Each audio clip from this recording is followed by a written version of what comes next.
Haïti pour tous, comment nous ces amis qui sont 6 millions. Jeudi c'est 26 octobre 2025. Nous connaissons l'autorité qui a annoncé cyclone Mélissa sur le pays.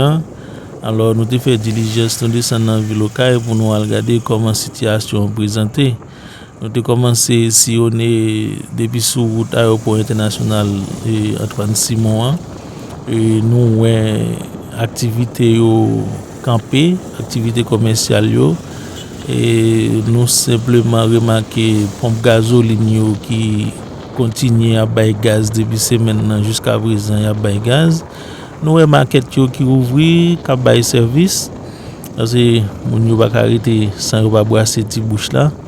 Là nous arrivons dans la ville là même, nous secteur transport, nous capable dire activité transport qui très ralenti. Et malgré tout, il y a quelques camionnettes qui ont transporté monde, qui ont transporté machines.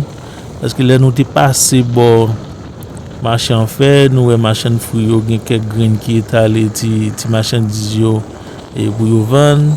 Nous faisons passer la marché relè. C'est bon, nous allons dire c'est gros causé, mais il y a plusieurs machines qui viennent, il y a machines et légumes, il y a machines et fruits. Il y a des gens qui promènent les avocats.